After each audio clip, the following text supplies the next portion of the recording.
మనము దేవుడికి స్తోత్రం. ఎవరికో చెప్తే ఎవరో వింటారు, ఎవరో అడిగితే ఎవరో ఏదో ఒకటి చేస్తారు. కాదు, దేవుడికి స్తోత్రం.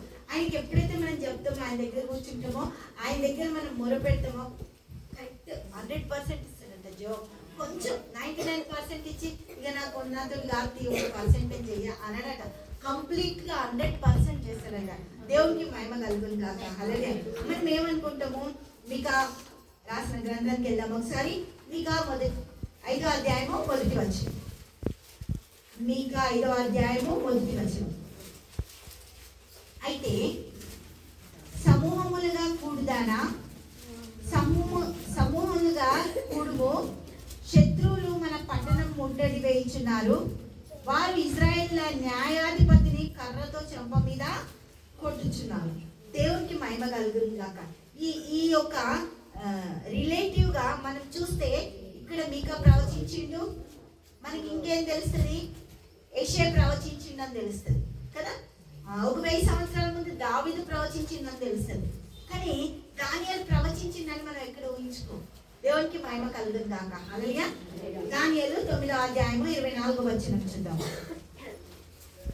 దానియేలు 9వ అధ్యాయము 24వ వచనం. తిరుగుబాటును మాన్పుటకును హల్లెలూయా నివారణ చేయుటకును దోషము నిమిత్తము ప్రాయశ్చిత్తం చేయుటకును యుగాంతం వరకు ఉన్నటి నీతిని బయలుపరచుటకును దర్శనమును ప్రవచనమును ముద్రించుటకును అతి పరిశుద్ధ స్థలమును అభిషేకించుటకును నీ జనమునకును పరిశుద్ధ పట్టణమునకును 70 వారములు విధింపబడెను.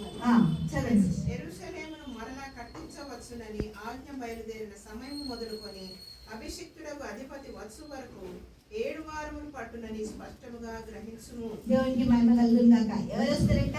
ఆయన ఒక పుట్టుక రహస్యాన్ని దానియేలు ఇక్కడ బయలుపరుస్తుంది. దేవునికి మహిమ కలుగును గాక.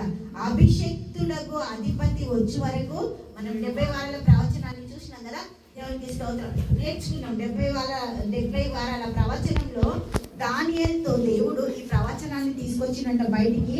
యెరూషలేమునకు మరలా కట్టవచ్చునని ఆజ్ఞ బయలుదేరిన సమయం మొదలుకొని ఇది టైటస్ చక్రవర్తి కాలం టైంలో, దేవుడికి మహిమ కలుగును గాక.